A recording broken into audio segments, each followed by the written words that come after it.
Hello बच्चों, कैसे हैं आप सभी। All the best for your examinations. जैसे कि अभी अभी आपके एग्जाम होने वाले हैं, फर्स्ट टर्म तैयार करिए।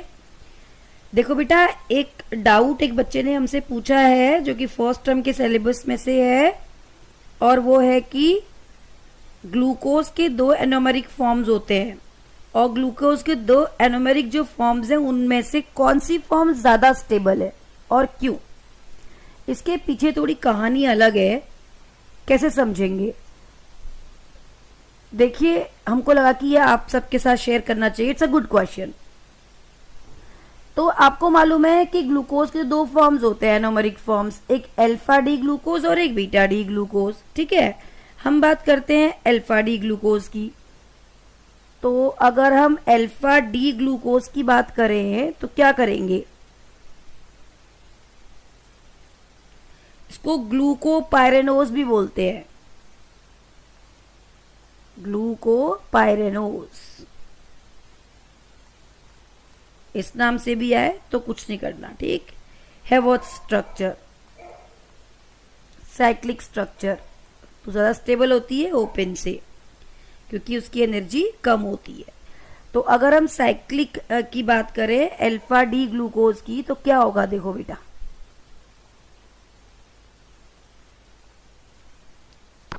ये बनाया हमने alpha D glucose.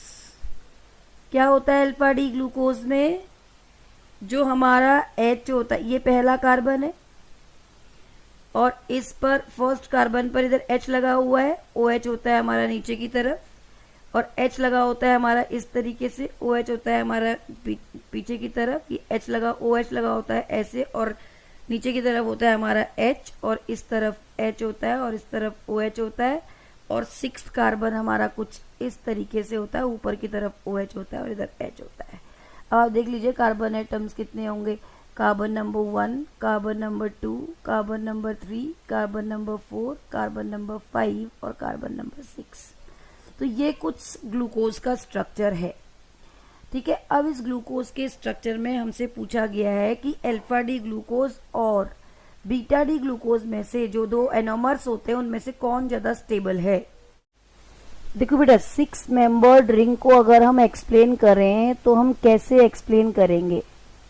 6 membered ring को अगर हम एक्सप्लेन करें तो हम कैसे एक्सप्लेन करेंगे। देखिए कैसे होती है 6 मेंबर्ड रिंग, दो फॉर्म में मिलती है, एक चेयर फॉर्म और एक बोट फॉर्म।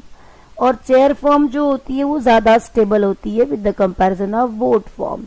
तो चलिए अब हम इसकी चेयर फॉर्म बना के देखते हैं, कुछ इस तरीके से हमें मिलेगी। ठीक है, पहले आप ध्यान से एक बार रिवाइज करिए होता क्या है।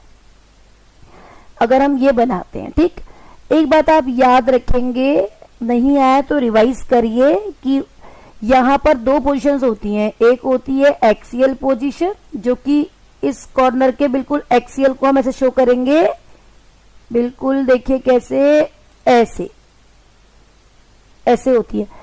और एक होती है इक्विटोरियल पोजीशन, इक्विटोरियल पोजीशन। और जो इक्विटोरियल पोजीशन होती है वो कुछ कैसी होती है, ऐसे अपोजिट। जैसे कोई कॉर्नर है तो इसकी अपोजिट में आपको मिलेगी ऐसे कुछ, ठीक है। तो ये हो गई आपकी इक्विटोरियल पोजीशन, ऐसे। इसको हम लिखेंगे एक्सियल, इसको लिखेंगे इक्विटोरियल। चलिए अब देखिए, इसका मतलब हम यहाँ पे शो करते हैं। देखो ये रही मेरी एक्सियल, इस नोक के बिल्कुल सीधे, इस नोक के बिल्कुल इधर रही ये मेरी एक्सियल, इस नोक के बिल्कुल इधर ये एक्सियल, इस नोक के बिल्कुल इधर ये एक्सियल, इस नोक के बिल्कुल इधर ये एक्सियल, ठीक। इस नोक की अब इसके अपोजिट की तरफ चलिए, कैसे चले, देखिए ये इधर इक्विटोरियल, ठीक है बेटा, और ये इधर इक्विटोरियल अपोजिट, और इसके ऊपर की तरफ जाएंगे ये इक्विटोरियल हो जाएगी, और ये नीचे की तरफ आएंगे ये इक्विटोरियल हो जाएगी, ठीक है बेटा। और ये एक्सियल हो गई, और नीचे की तरफ अगर ऐसे आओगे तो इक्विटोरियल हो जाएगी, और अगर ऐसे भी जाओगे तो भी वो इक्विटोरियल हो जाएगी। तो ये जो पोजीशन है ये वाली इक्विटोरियल है, ई से लिख देते हैं हम इसको। और ये वाली जो है येलो वाली, ये है एक्सियल पोजीशंस, ठीक। चलो अब एक और बात आप ध्यान रखेंगे, बात क्या है, बड़ी इंपॉर्टेंट बात है, देखो इस चीज को ध्यान रखना है। जो बल्की ग्रुप होता है, bulky group is more stable at equatorial position. जो बल्की ग्रुप होता है वो इक्वेटोरियल पोजीशन पर ज्यादा स्टेबल होता है। मतलब अगर आपको दो को कंपैरिजन करना है तो इक्वेटोरियल पोजीशन पर आपके अगर जिस मॉलिक्यूल में, जिस स्ट्रक्चर में ज्यादा मॉलिक्यूल्स मतलब ज्यादा ग्रुप्स इक्वेटोरियल पर है तो वो ज्यादा स्टेबल होगा। दूसरे वाले में कम, एक भी कम हो गया इक्वेटोरियल पर तो वो कम स्टेबल हो जाएगा। कहने का मतलब समझ रहे हो, जो बड़े ग्रुप होते हैं, जो बल्की ग्रुप्स होते हैं, वो इक्वेटोरियल पोजीशन पर ज्यादा स्टेबल होते हैं। अभी समझ में आ जाएगा आपको। चलिए यही वाला जो कंसेप्ट है उसको हम ग्लूकोज में लगाते हैं, ग्लूकोज के अल्फा एंड बीटा में। देखो बच्चों, ये है, हम बनाते हैं अल्फा डी ग्लूकोपाइरेनोज का स्ट्रक्चर। तो कैसे बनेगा, ये रहा मेरा एक्सियल पोजीशन, ये इक्वेटोरियल। आप ध्यान से इससे कंपैरिजन करके देखिए, आपको H ऊपर की तरफ मिल रहा है और OH नीचे की तरफ मिल रहा है। तो हम कैसे स्ट्रक्चर ड्रॉ करेंगे, H हमें मिल रहा है ऊपर की तरफ, ये रहा, और OH मिल रहा है नीचे की तरफ।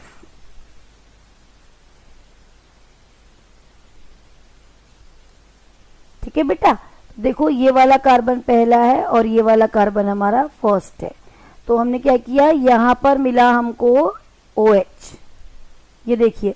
अब आप यहां पर देखिए, यहां पर हमें मिल रहा है इक्वेटोरियल पर OH, इक्वेटोरियल पर हम OH लगा देते हैं और एक्सियल पर हमें मिला H ऊपर की तरफ। ठीक है, नोक के इस तरफ हमारे पास एक्सियल है और ऊपर की तरफ हमारे पास इक्वेटोरियल है। तो ऊपर की तरफ हमारे पास कौन से कार्बन पर, तीसरे कार्बन की बात करते हैं। देखो पहला कार्बन ये था, पहला कार्बन ये हो गया, दूसरा कार्बन ये था, दूसरा कार्बन ये हो गया हमारा। ठीक, सेकेंड कार्बन, थर्ड कार्बन पे आइए, थर्ड कार्बन पे देखिए बेटा, ये OH और ये H। तो नीचे हमारे पास इक्वेटोरियल पर क्या है, H है। ठीक है, ऊपर OH है। अगेन अब चौथे कार्बन को कंपैरिजन करिए, फोर्थ कार्बन ये है हमारा, फोर्थ कार्बन। ठीक है, तो चलिए फोर्थ कार्बन को कंपैरिजन करते हैं, कहां पर है, फोर्थ कार्बन में H कहां है हमारा, एक्सियल पर है और OH इक्वेटोरियल पर है। ठीक है बेटा, अगेन देखिए H, इधर देखिए, ये हो गया हमारा ऊपर की तरफ इक्वेटोरियल। तो इक्वेटोरियल पर पांचवें कार्बन पर CH2OH लगा हुआ है और एक्सियल पर इस तरफ आपका H लगा हुआ है। ठीक है, ये हो गया हमारा अल्फा डी ग्लूकोपाइरेनोज। अब गिनिए, ये आया मेरा एक्सियल पोजीशन पर, एक्सियल पर मेरा क्या आया, ये एक्सियल हो गया। ठीक है, OH एक्सियल पर है, देखिए नोक के बिल्कुल सीधे। ये OH कैसे आया है, इक्वेटोरियल पर। ठीक, बल्की ग्रुप है, इक्वेटोरियल पर आया। और उसके बाद ये वाला OH कहाँ आया, अगेन ये भी इक्वेटोरियल पर ही आया है। ये वाला OH कहाँ आया है, अगेन ये भी इक्वेटोरियल पर ही आया है। ये वाला इतना बड़ा CH2H कहाँ आया है, इक्वेटोरियल पर ही आया है। ठीक, तो इसमें अल्फा डी ग्लूकोज में या अल्फा डी ग्लूकोपाइरेनोज स्ट्रक्चर में एक तो OH ग्रुप आपका एक्सियल पर है, एक बल्की ग्रुप एक्सियल पर है। देखो H और OH से कौन सा बल्की होगा, OH। तो एक बल्की ग्रुप एक्सियल पर हो गया और सारे बल्की ग्रुप कहां पर है, ये वाला 1 2 3 4, और चार जो बल्की ग्रुप्स हैं, चार जो दूसरे बल्की ग्रुप्स है वो कहां पर है बेटा, इक्वेटोरियल पर है। चलो ठीक, अभी आप इसको ध्यान रखें कि अल्फा डी ग्लूकोपाइरेनोज में चार बल्की ग्रुप इक्वेटोरियल पर है और एक बल्की ग्रुप जो है वो कहां पर है, एक्सियल पर है। ठीक, अब आगे चलते हैं, अब बात करते हैं बीटा डी ग्लूकोज की। बीटा डी ग्लूकोज में हमें क्या करना होगा, यहाँ पर बस इसकी एनोमेरिक कार्बन कौन सा होता है, first carbon, first carbon atom में इसकी पोजीशन चेंज कर देनी है, मतलब OH को ऊपर और H को नीचे भेज देना। ये तो डिफरेंस होता है। देखो बेटा, अगर हम इसका बनाए चेयर फॉर्म, अब हमने क्या किया, कुछ नहीं किया, वही बनाया है, उसको हमने क्या कर दिया है, OH ऊपर H नीचे। ठीक है, बीटा डी ग्लूकोपाइरेनोज लिया, ये हैवर्थ स्ट्रक्चर हो गया। ठीक, अब हमने क्या किया, इसका बनाते चेयर फॉर्म। चलो बनाते हैं चेयर फॉर्म। कैसे बनेगा, कुछ ऐसे बनेगा, इधर O होगा और चेयर फॉर्म कुछ ऐसे होगा।